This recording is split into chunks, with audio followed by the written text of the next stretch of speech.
Please welcome to the stage the fantastic Dulma Clark, founder of Vivo Barefoot and the Live Barefoot Foundation.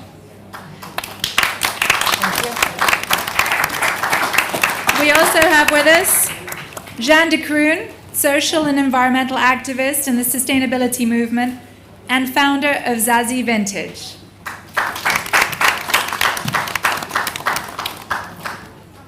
Elena Goerlinga is a 19-year-old environmental and human rights advocate who grew up in the indigenous community of Sarayaku in the Ecuadorian Amazon and is known for its historic battle against the oil industry.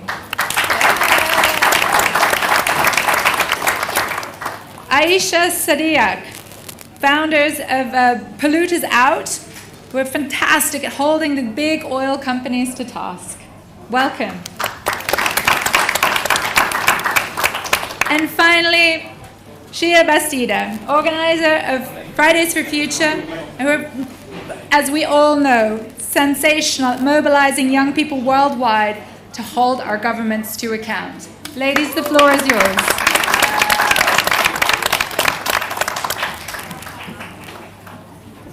Thank you. Good afternoon. Thank you so much for hosting us today.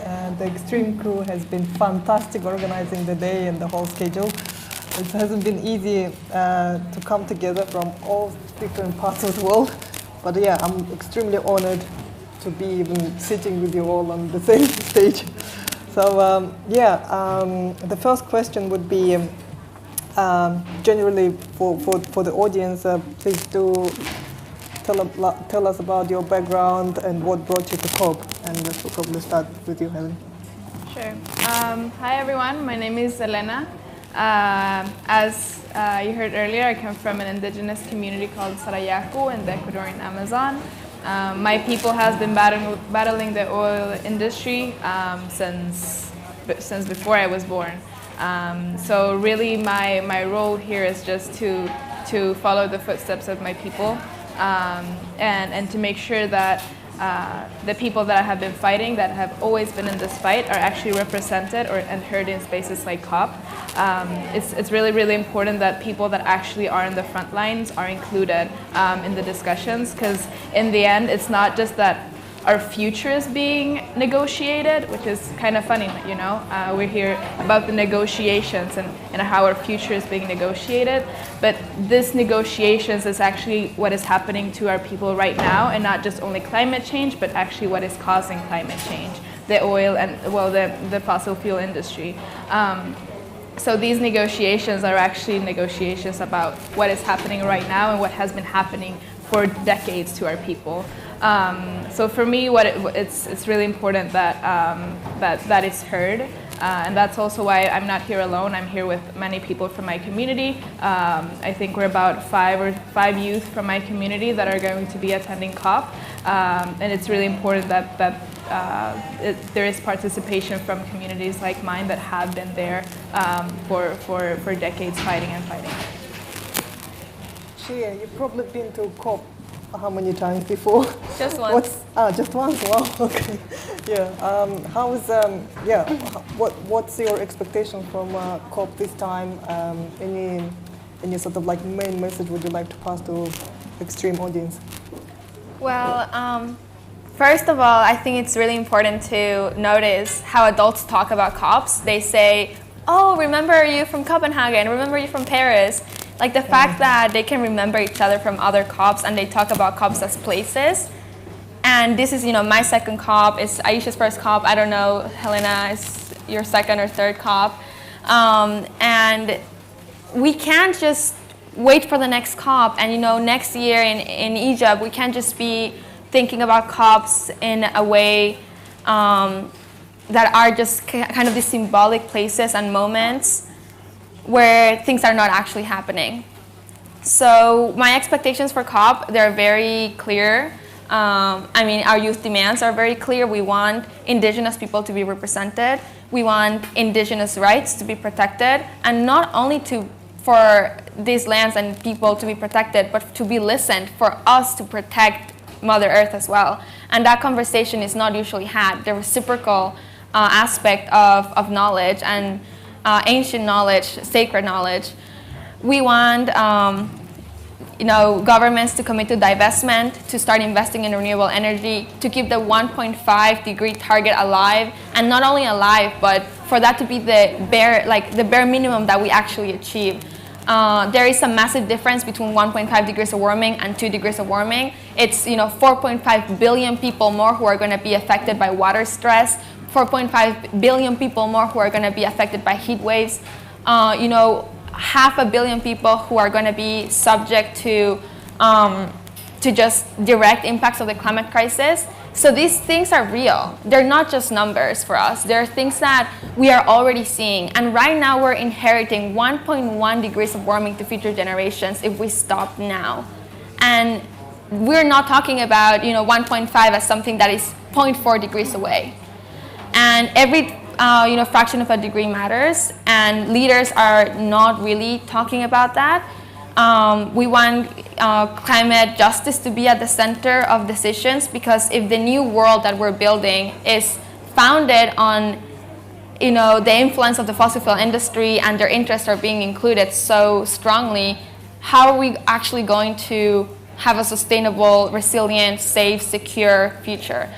So there are a lot of things that we have to say, and obviously our demands have been fleshed out and made better throughout the time that we've been activists. I've been in this space at this capacity for about 3 years, and 3 years is a long time where we are still having the same conversations.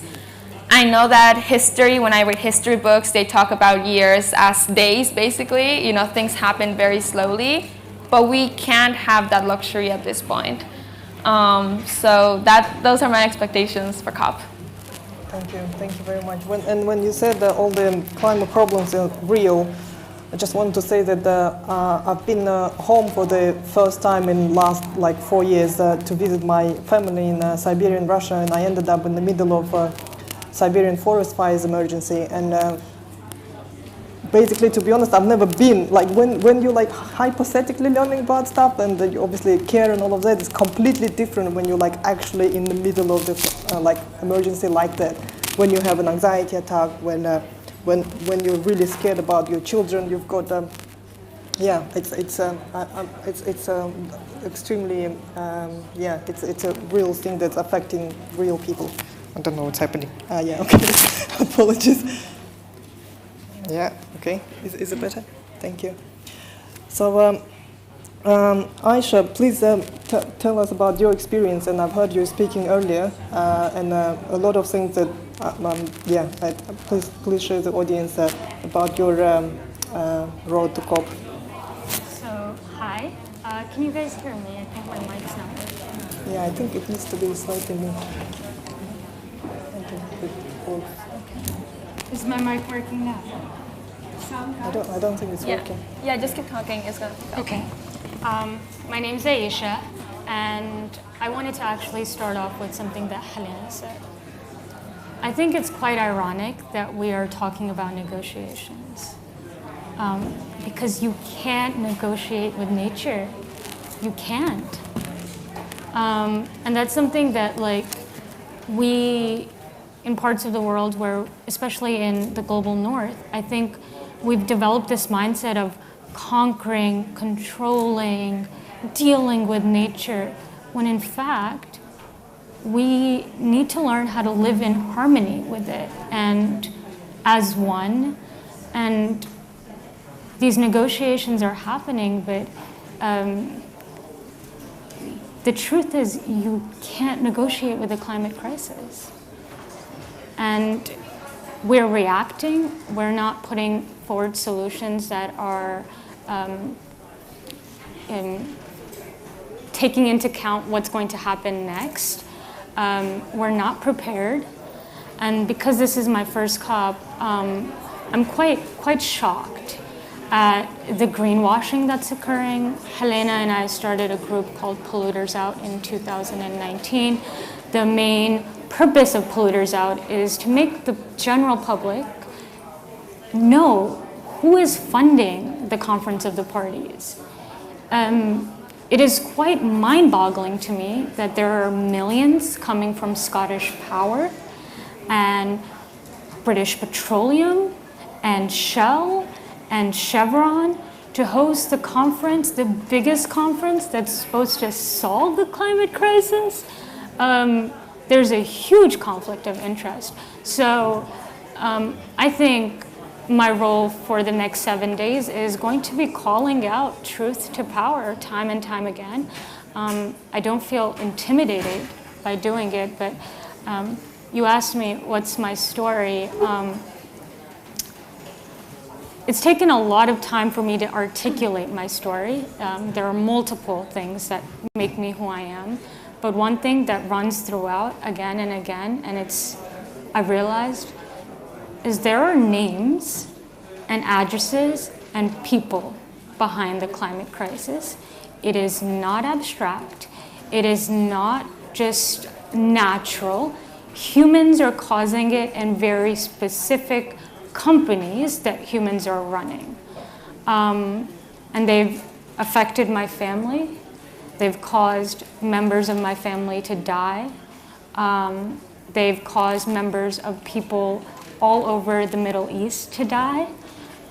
It is not a coincidence that from the US to Canada to the UK to Australia, we're seeing more conservatism.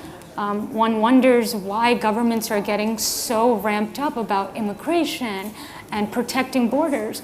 Well, guys, they know the climate crisis is coming. And they know it's going to be bad. And they don't want refugees washing up on their shores for all the damage that they've done. So we're making it more difficult for people to come to the global north. Nothing about the climate crisis is a solitary issue. Everything is connected. Thank you. Everything is interconnected. One of the key messaging that we're trying to bring to COP today, or in the next 10 days, is about the interconnectedness of human health and nature. If you're not well yourself and you're not looking after your own well-being, it's very difficult to then connect to kind of try to care about the insects and the trees around you. Like, we need to move the narrative beyond the sort of a direct. I hope I'm not going to be controversial here, but moving all the conversation around carbon, for example, that's beyond. A lot of the problems we see today is all interconnected. How you earlier communicated very well to one of the journalists was around war and climate change, and I found it so beautiful. I never really thought that way, which was mind-opening. So thank you so much.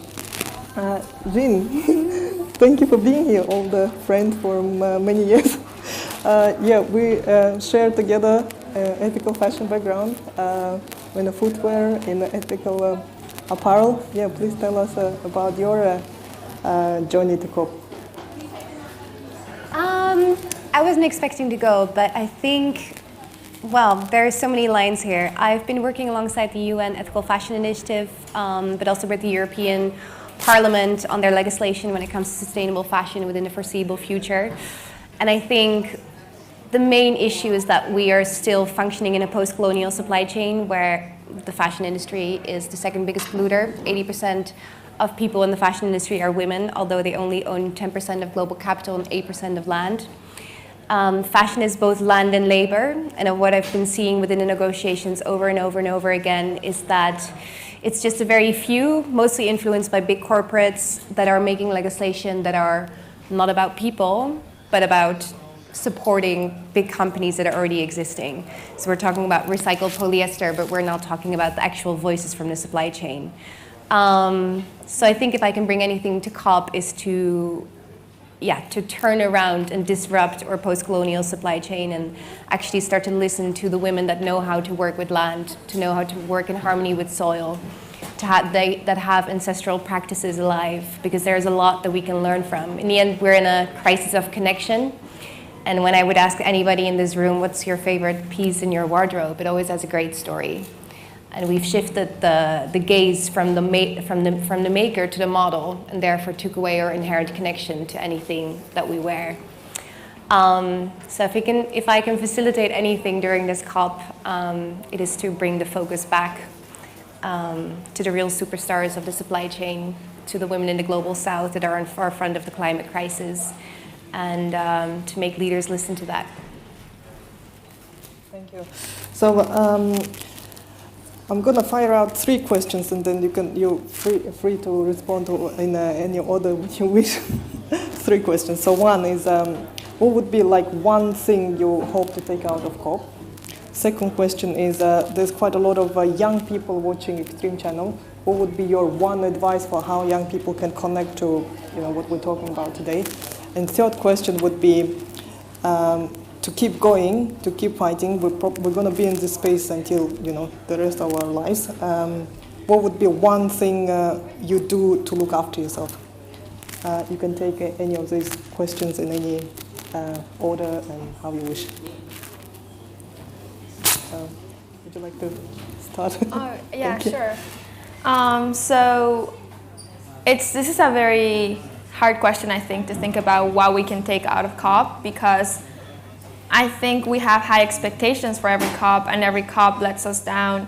I think the only COP where people have felt together and united has been COP21 with the Paris Agreement, because every country agreed, to listen to the IPCC report. Basically, maybe I'm getting my dates mixed up, but every country agreed on the fact that we have to address the climate crisis, and for this COP, this is the 5-year ambition deadline. And a lot of countries we know have already agreed upon what they're going to present at COP even before arriving to COP.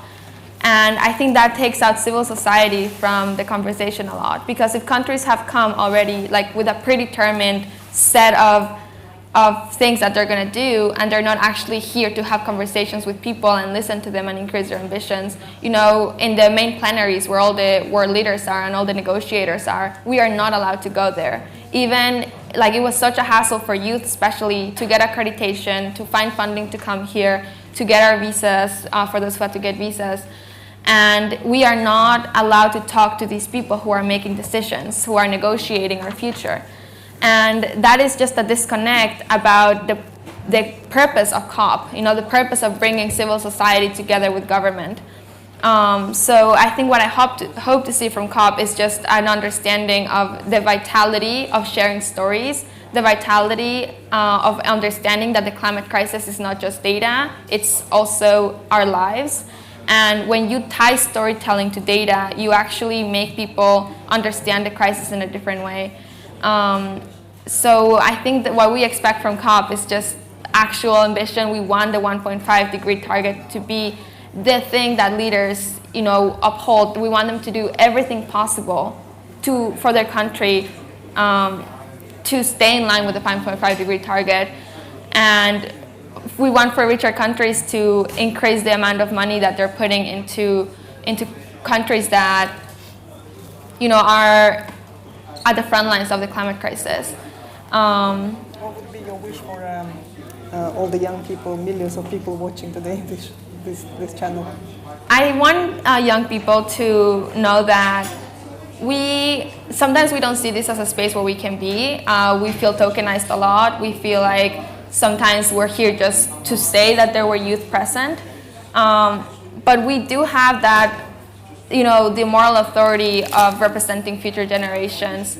And especially with indigenous youth, we understand the importance of intergenerational dialogue.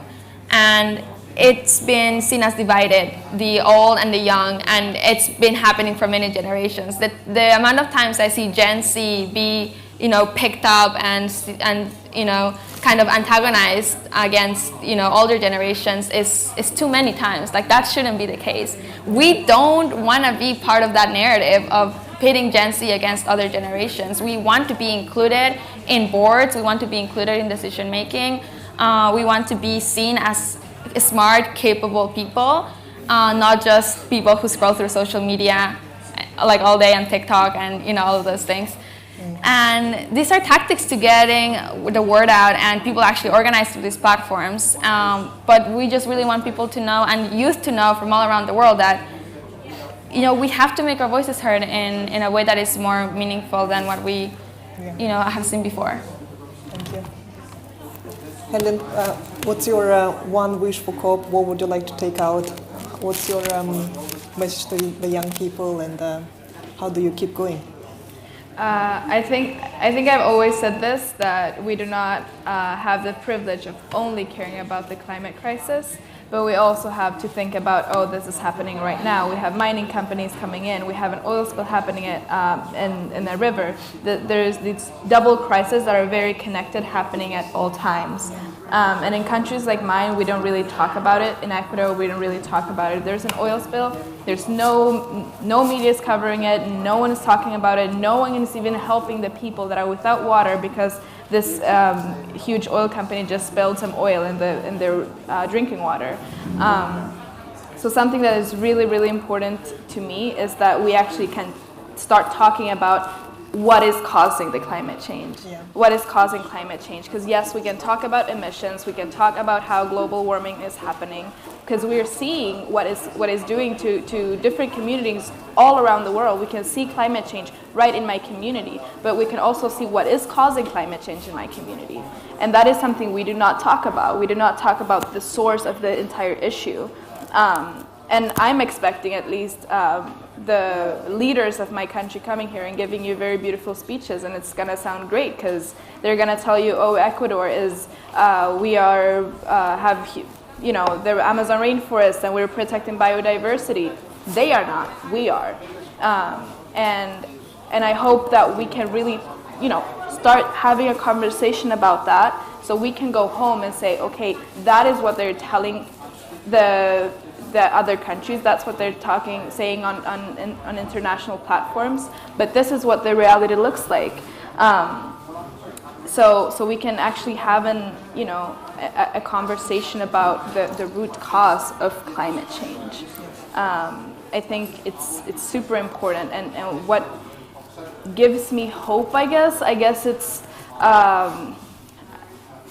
really seeing, you know, it's always been, you know, seeing my people like every day overcoming struggles, and see that despite everything, we're able to continue. And I think that is also what like keeps us going. The purpose of our purpose, which has always been saving our home, and it started off with saving our home, which is a small community of 1,200 people, and the same struggle that we have now is about the entire planet. Yeah. So what would you ask from the global youth community, how they can help your work? I think the easiest thing is always say, you know, amplify, talk about it. Yeah. It's a very big part of that, the raising awareness. But I think just like we need to shift the discussion also, the conversation also, to actually talk about what is causing this. What does these numbers actually look like on the ground? And I think because it's so easy to say like, oh, we're planting trees and we are carbon offsetting, like all these things. It's very easy to say that and say that, oh, we're actually climate leaders and we're doing this and that. But what does that translate to in our communities? You offsetting, what does that mean for my community? People have no idea what that means. So I think that that's also what keeps pushing these false solutions, because people accept that. We're comfortable with accepting that, oh, I'm doing something, and this is enough, and amplifying is enough. It's not enough. It's going to be a tough couple of years, I think, that we have coming, because we need to understand, we have to accept that it is not enough, and it is going to be really, really tough on people. Yeah. Thank you. Aisha, would you like to add? Yeah. So Shea and Helena, they're both very articulate, and I find power from both of them. And so I have a very, very specific demand for COP, that Polluters Out, and also the COP Coalition and youth and everybody in totality, in addition to the 1.5 degree demand. A conflict of interest policy with the polluters, with the fossil fuel industries. Not only should they not be allowed to fund and sponsor COP, they should not be editing the Paris Climate Agreement.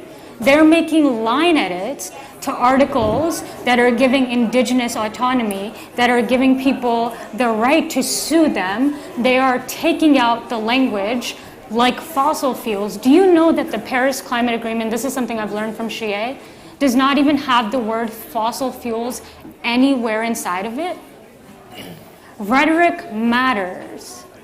And so our demand is, you want to have a conference that is about saving humanity, then stop having the villain involved in writing our ending.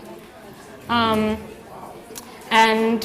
you can support that in many ways, but the island nations, the nations that are being massively affected by the climate crisis, have been saying this for the past 28 years. It's the G7 nations, the United States, the UK, Australia, France, Germany, Italy, that keep saying no to signing this conflict of interest policy. In fact, I'd even go far in saying that every year, these are the same nations that are preventing progressive action from changing and robust climate policy, because it affects their revenue.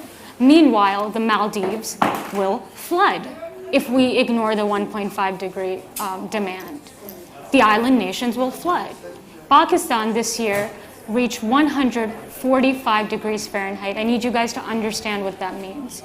At 125 degrees Fahrenheit, your body stops functioning. At 130, your organs collapse. At 135, you go into shock and you start melting from the inside. My country has an energy deficiency. We can't afford coal and we can't afford oil. So we don't have fans at 145 degrees Fahrenheit, let alone air conditioning. It is hotter outside than the mother's womb. Babies are dying on hospital beds. And it is beyond ridiculous to me that Helena, Xie, and I are sitting here saying again and again, you cannot collaborate with the fossil fuel industry. It will not work. So that's my demand, and I think that's my demand for COP. And Alok Sharma, if you're listening. Thank you. Okay, thank you so much.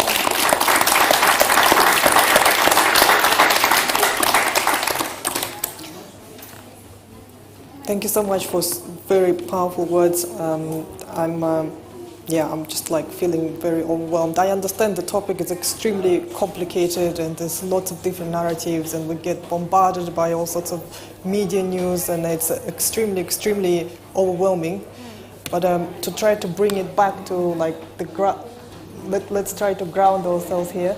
And my probably last concluding round of question would be around how, since we're talking about climate and nature, what do you do to reconnect yourself with nature? What's your sort of directed daily practices on how do you reconnect to nature and yourself, to your own holistic being as a human?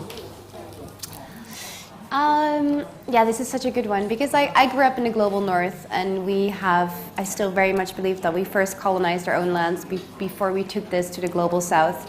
There's no raw nature left in my country. Everything has been taken away by grass fields for agriculture. Cities are very filled with concrete, and I never was aware that I was so incredibly disconnected. Just like our ancestral practices are no longer there. So I think what I've been trying to do in my life is to come back more to nature, to have, even when it's just 5 minutes, to step with my feet in the grass, even if it's winter or summer, to ground, to have a little practice of gratitude for nature every day. I think there are so many interesting ways to integrate more nature into your life, and it is a practice and a reminder, especially when you live in a very disconnected place.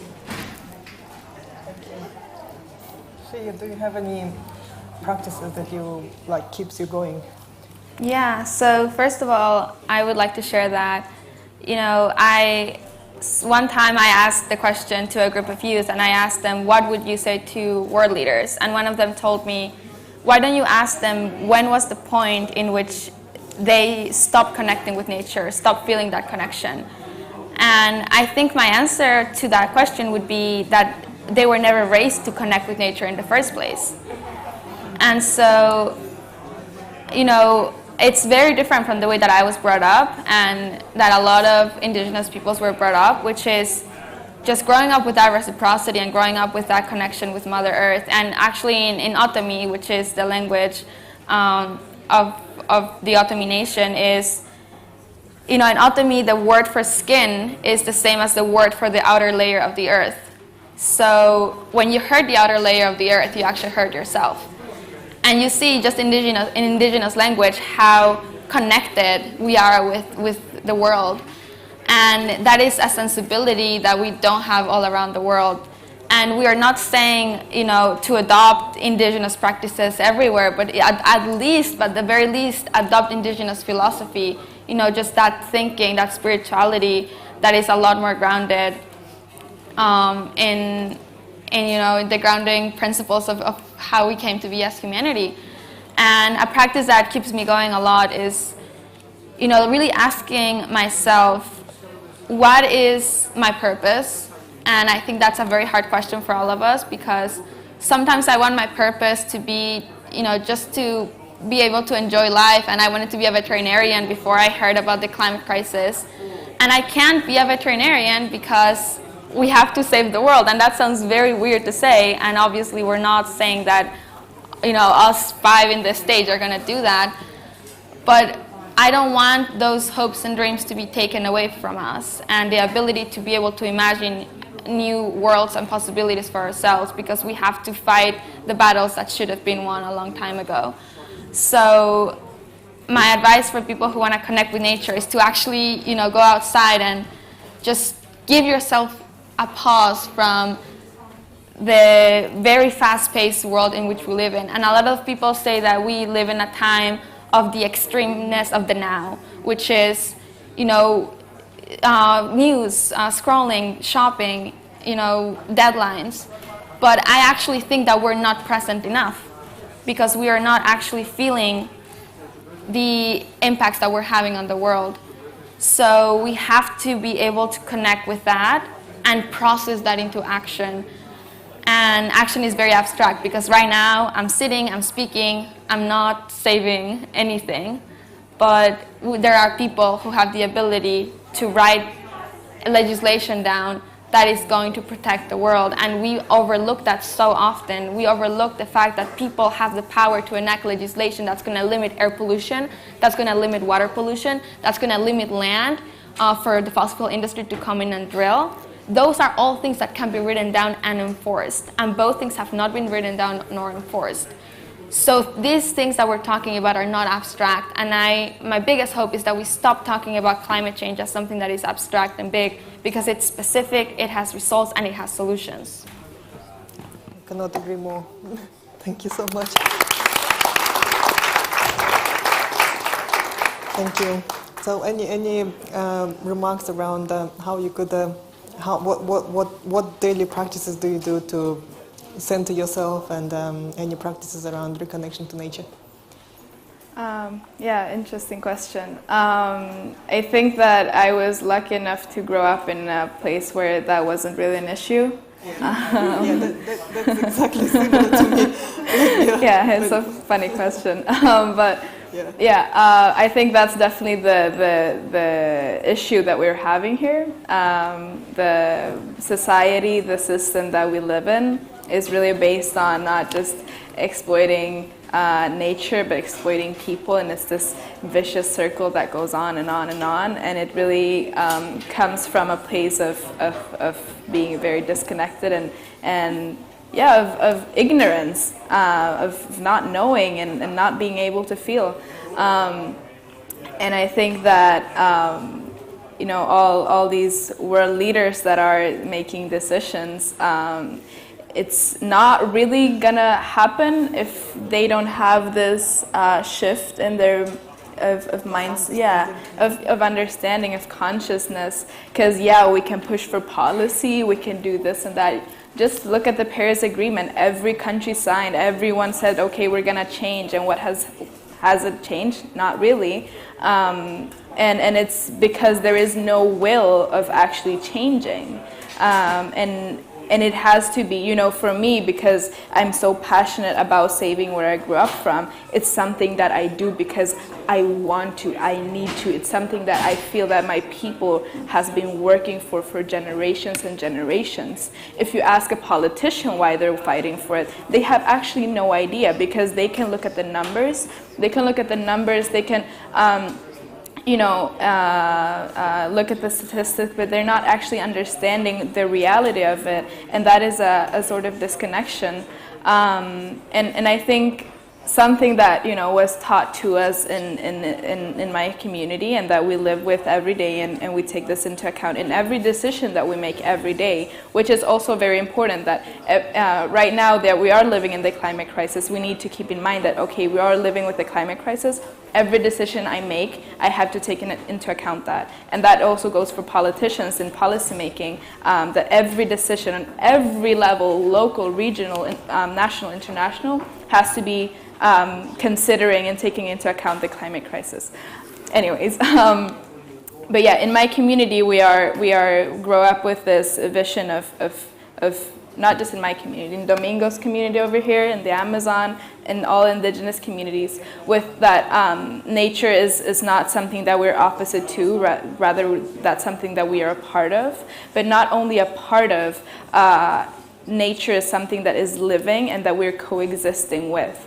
So for me, you know, Ecuador is one of the first countries to have the nature's rights in the Constitution. And for a lot of people outside, it's like, oh, what is this? Why should nature have rights? We don't really understand that.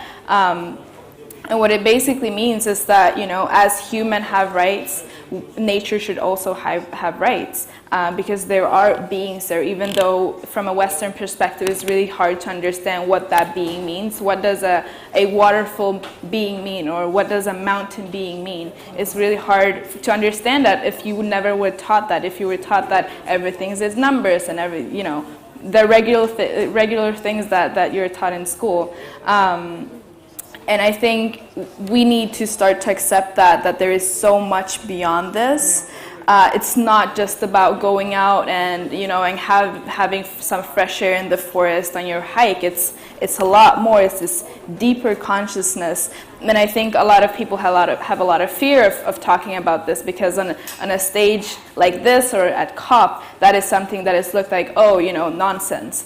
But why is it that the people that actually are, you know, protecting huge ecosystems are the ones that are talking about this nonsense, that have this feeling of this nonsense, you know?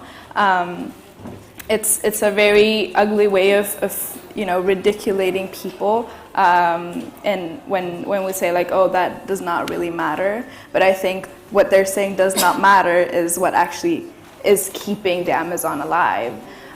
So it goes much further than that. It's this entire, you know, shift of mind, of consciousness, and just, you know, about rights of nature, and why it's actually so important, and why my community has been fighting to have our territories recognized as something that should have rights, is because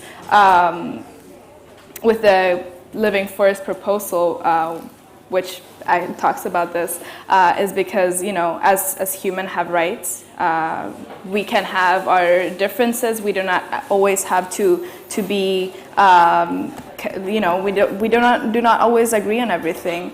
But there is a limit of what you can do to another human being. There is a limit, and that is not, you know, that is not abstract. That is very clear what you can do to another person, what you cannot. And that should be the same thing with nature. There should never, ever, ever be accepted that there is an oil spill, that, you know, these fires are happening in Siberia. That is not okay. And if that is what people need to understand, if we need to put that into legislation for people to understand that, then so be it. So let's speak their language, then so be it. But please understand that there is a limit, and we cannot cross that, you know. Yeah, I cannot agree more than that, since I was, you know, trained in human rights law, and yeah, that's a baseline, and without changing the law, it's going to be very hard. Aisha, would you like to add any additional remarks? Yeah, I have a two-part answer to that.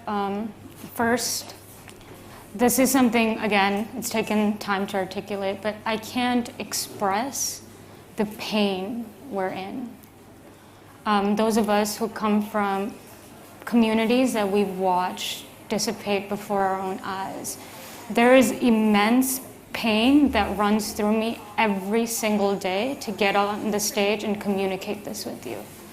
Shea and I were talking, and something, we were at TED, and she did a panel, was it? And I think she asked the people in the room, imagine 50 years from now, what do you see? And most people saw their children. 50 years from now, I'll be 60-ish years old.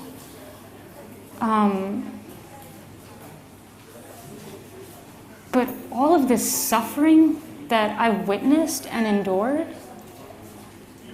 for oil, for the thing that's causing this mass crisis, has changed me mentally. There are bodies that were blown up, heads detached from bodies, limbs for fossil fuel.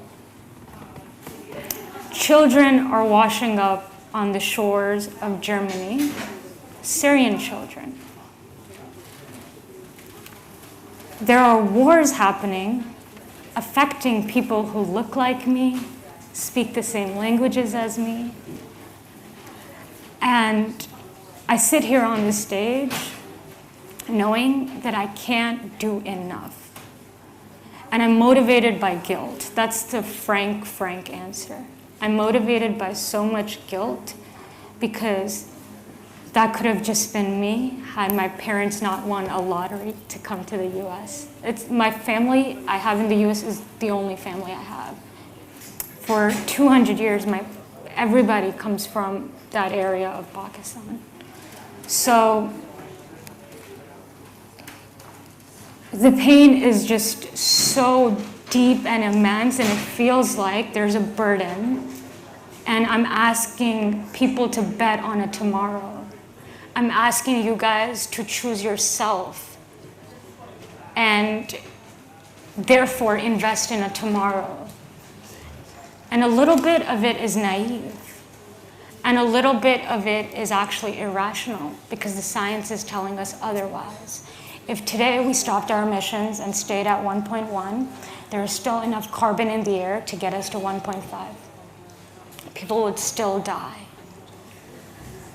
And that's half of the answer. The other half is love. We need to understand what is at stake. Everything that we built since the dawn of time is at stake with the threatening of extinction. Every little poem you wrote, every painting you created, every cup of coffee that you made, from, if you're biblical, from Adam and Eve, and if you have other religious beliefs, everything is at stake because there will be nobody on the other end to witness our extinction. Who will lament us when we're gone? That is something that sits with me, and I can't believe that that is not scaring people. Humanity, the beauty of us, is our ability to create, leave memories. Memory is at stake, guys. And so, if there's anything that motivates you to take climate action, know that you are part of a miracle that is humanity. A miracle that is Earth. And today it is calling on you to protect it, and you need to heed the call. Because it might just be too late if you don't take action right now. Thank you.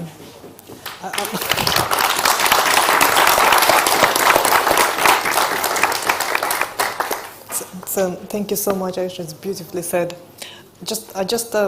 Sort of from my personal side, I would like to just. I'm so grateful for all the work that you do.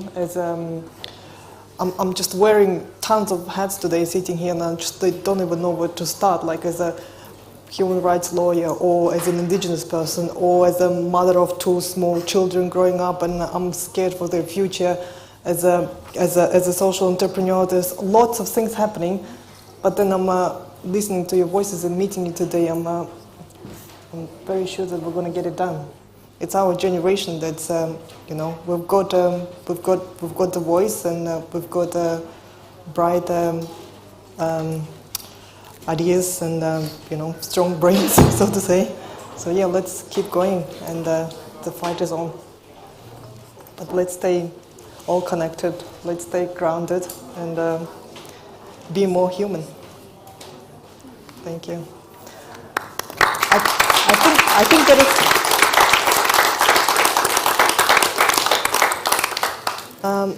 I think we've got like 5 minutes for questions. If anyone from the audience wants to ask any questions.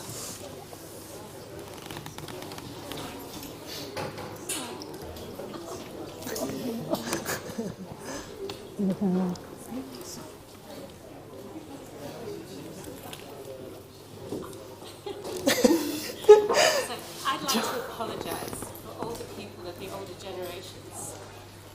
I'd like to apologise to you girls because, in the 90s at Sky TV, we knew all the science. We were making programs about it. Nobody listened, and everyone got exhausted by it. And we've handed the baton to you guys. But we could have stopped this 20 years ago. We could have reduced it all by 5 degrees, and we wouldn't be sitting here right now. And unfortunately, the people in the buildings over there, they were all part of that. They all knew it. Everyone's known it. So I love what you guys are doing, and keep doing it. But don't ask permission. Just do it. So will you all see yourselves? I know Dilma's got children. The others are a little too young yet to have children. Do you want to bring children into this world?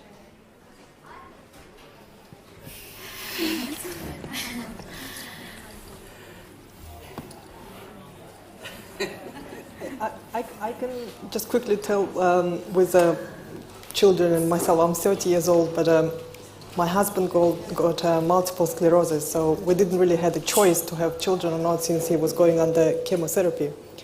And we had to make a decision, and when you kind of confront the issues like that, you don't really deliberate much. But I'm hoping that I'm gonna do everything I can to give them a sort of green future. That's my oath to you all today. Thank you.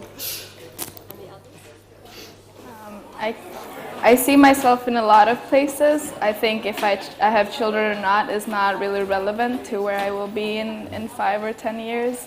But I definitely see myself keep doing this work just because it was never really a choice.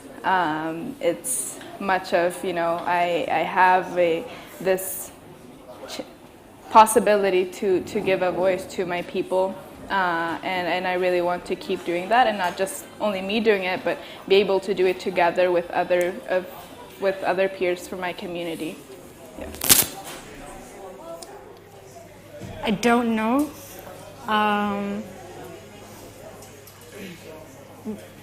My friend Cassandra's in the room. She told me the other day that even bringing a child into the world is an act of rebellion. For some people, but because it's betting on a tomorrow, like I was suggesting. But my honest answer is I don't know. Because there's one thing to witness all of this happen, and then there's another active decision to bring an innocent being and also have them witness all of this. and the toll it will take is something I think about all the time. I have younger siblings, and because I'm an immigrant here in the U.S., I've had the ability to almost be a parental figure, and there's so many things I want to protect them against. Like Helena and I were talking about this too. I have so much love for them. I would give my left leg to my brother if he needs it. And I don't know if I could witness like more pain for more people that I actively bring into the world. So, don't know. I feel like just sitting here next to all of you, I feel like if the future generations have role models like you to look up to, then I feel like that's a pretty good reason for a new generation. And thank you for giving me that hope, that spark. I'm very honored to be here, and you're inspiring many generations to come. I hope one of my future babies too. Can I add something? I think I've always seen myself as somebody who wants to be a mother. I do want to have children because I think that creating new life is part of humanity and part of who we are. And I've seen a lot of youth in my generation not want to do that because they don't want their children to witness what we are experiencing. And my parents have been involved in the climate movement since 1992, since the first Earth Summit in Rio de Janeiro. They had the choice of knowing what the stage of the world is and still bring me into the world. And because of the way that they raised me, because of the consciousness that they put inside of my being, I've been able to fight for Mother Earth and fight for my community and for future generations because of the way that my parents brought me up. So I think that I want to have children because I want to raise them. I want to be able to tell them how powerful they can be because my parents did that for me. And a lot of children today are not having those experiences, and a lot of us, a lot of people have not been raised with that connection. So I think that a condition for having children is being able to give them that spark of life and that fight for life and that fight for joy. And that is what keeps me going the most is wanting to protect that future and wanting to protect this present, because I don't want my children to not be able to go to the jungle in Mexico or to be able to go to the Volcán Villarrica, which is where my grandmother lives in Chile. I don't want my children to not experience the cold, the winters, and to be able to feel snow on their faces. Like, those experiences are the building blocks of the consciousness of humanity. And if we don't have those experiences, we are priving ourselves of what the meaning of life is. Because the meaning of life is not money, and the meaning of life is not power.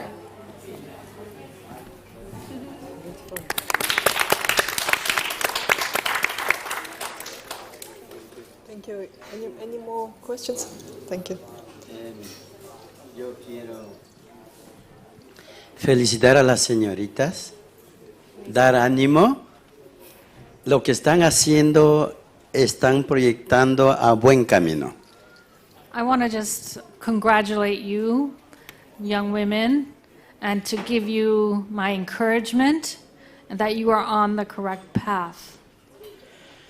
Yo sentía solo cuando estoy 30 años en proceso organizativo indígena. Ese entonces no había esta juventud, pero la naturaleza crea conciencia por sí solo. Y veo muchos jóvenes que están integrando a la defensa de nuestra madre tierra. When I started my role as an activist for the earth, I felt very alone. That was 30 years ago. I felt very alone. But I see that Mother Earth has awoken the young generation and that it's coming through, and that there's so many more people today that are connected and are feeling this mission to defend the earth. Ustedes van a tejer. Es importante la integración de la juventud del mundo. No solo mujeres, dualismo, hombre-mujer. Esa es la esperanza. Los mayores tenemos que acompañar e impulsar a esta juventud. Es la tarea de todos lo que hay que hacer. Uno es cambiar nuestro pensamiento. Dos, hacer con el corazón. Todo trabajo tenemos que hacer con corazón. Hacer con amor para que fluya este problema que tenemos. So you are going to move forward, weaving all of your movements, connecting and becoming an integral part of civil society, the world. You, not just the women, you and the young men must be heard and must be listened to. But my advice is to move forward first with love in your hearts. Do everything from love and do everything from with commitment and love, coming from a place of love.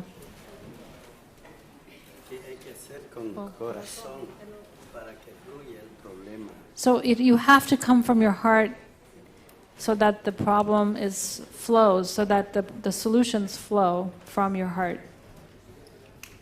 Yo estoy tan lejos, ustedes me ven aquí. Estoy justo para dar este mensaje. Es hora de sentar todos. Ya no gobierno allá, indígenas allá, empresarios allá, no. Ya no hay tiempo. Es momento de sentar, tomar decisiones y hacer acciones. Todos juntos. So I came to bring you this message, and he said earlier that he's here to support and stand as an older person with the young people and support your movements. And he said he's here because it's time to work together. We can't be isolated. The government's over here, the indigenous people here, and the rest of the society here. We don't have time for that kind of separation.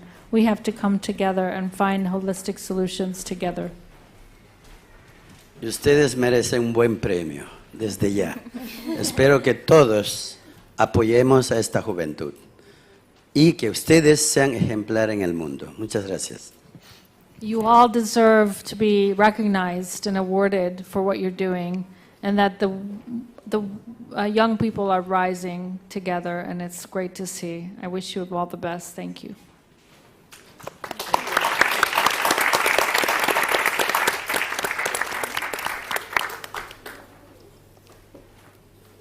Thank you. Is it time is up? Unless anyone else has any further questions? Ladies, you have filled all of our consciousnesses, collective consciousnesses, with so much passion and a deep humility as well. And along with this gentleman here from Ecuador,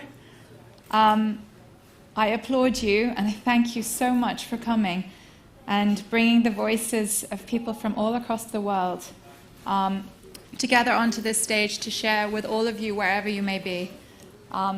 Thank you so much. Thank you.